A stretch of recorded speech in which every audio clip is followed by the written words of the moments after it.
मेरे नौजवान दोस्तों, आज आपके लिए बहुत मुबारक दिन है। आज त्योहार जैसा दिन है, आज बहुत ऐतिहासिक दिन है। आज राहुल गांधी ने, आज कांग्रेस पार्टी ने एक ऐसी घोषणा की है जो सिर्फ और सिर्फ नौजवानों के लिए है। और ये ऐसी ऐतिहासिक घोषणा है, क्रांतिकारी घोषणा है, जिससे ना केवल नौजवानों का भविष्य बदलेगा, इस देश का, इस देश की राजनीति का, हम सबका भविष्य बदलने वाला है। क्योंकि नौजवानों के भविष्य पर ही सब निर्भर करते हैं। पूरा देश, पूरा समाज, हर एक पार्टी, हर परिवार, सब निर्भर करते हैं। जो युवा न्याय गारंटी है, भारत जोड़ो न्याय यात्रा के दौरान राजस्थान में आज ये घोषणाएं हुई। भर्ती भरोसा उनमें से सबसे महत्वपूर्ण है, यानी कि 30 लाख नौकरियां केंद्र सरकार सुनिश्चित करेगी। पहली नौकरी पक्की, यानी कि जो अगर आप डिप्लोमाधारी हैं, ग्रेजुएट हैं, तो आपको पहली नौकरी पक्की है। और यह नौकरी ऐसा नहीं है कि छोटे से अंतराल में एक नौकरी मिली और खत्म। यह नौकरी आपके लिए कई द्वार खोलेगी, कई और अवसर, कई मौके आपको देगी, लेकिन पहली नौकरी पक्की। पेपर लीक से मुक्ति, ये एक ऐसी बीमारी इस समाज में आ गई है कि अव्वल तो एग्जाम होते नहीं है, एंट्रेंस एग्जाम, और होते हैं तो पेपर लीक हो जाते हैं। फिर से वही सिलसिला शुरू हो जाता है और उम्र निकल जाती है। यह अब नहीं होगा। नौजवानों से इससे बड़ा धोखा और नहीं हो सकता जो अब तक होता आया है।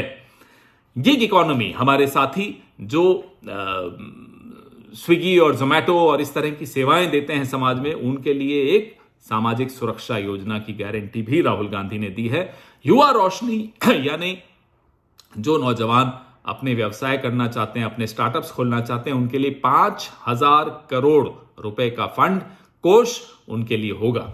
ये इसलिए मैं ऐतिहासिक कह रहा हूं कि पिछले 10 साल से एक के बाद एक, कभी जुमलों में फंसा के रखा, कभी नारों में उलझा के रखा, कभी सपनों में व्यस्त कर दिया, लेकिन किया कुछ नहीं। अब ये सब नहीं चल सकता। नौजवान के पास अब सब्र नहीं रहा, और ना ही हमारे में कोई सब्र रहा। कोई कारण है कि 1 घंटे में 2 नौजवान अगर आत्महत्या कर रहे हैं तो उसको रोकना जरूरी है। उसके लिए मुझे लगता है हर राजनीतिक दल, मीडिया, विपक्ष, समाज, सबको सिर्फ और सिर्फ इसे टॉप प्रायोरिटी, इसको प्राथमिकता मानना ही है। Otherwise our youth is doomed. ये हम नहीं होने देंगे। ये राहुल गांधी ने ठान लिया है कि नौजवान को बर्बाद नहीं होने दिया जाएगा। और अब नरेंद्र मोदी अगर आपके पास आए तो उनको पूछिएगा, पहले पिछले 10 साल की नौकरियों का तो हिसाब दे दो। वो नहीं दे पाएंगे। फिर उनको बताइएगा कि राहुल गांधी ने ये वादे किए हैं, ये गारंटीज दी हैं। वो फिर आपके पास लौट कर नहीं आएंगे। क्यों? क्योंकि उनके करिकुलम में नौजवान नहीं है, उनके पाठ्यक्रम में आपका कल्याण नहीं है, उनके योजनाओं में नौजवानों की नौकरी नहीं है। उनको सिर्फ एक काम आता है, कैसे समाज को एक भावना से दूसरी भावना में व्यस्त रखना। अब वो दौर खत्म हो गया, एक नया दौर शुरू हुआ। आपका दौर है। हम और आप मिलकर एक नए भारत का निर्माण करेंगे, एक नई राजनीति का निर्माण करेंगे और आपके लिए एक नया भविष्य का निर्माण करेंगे। जय हिंद, जय भारत।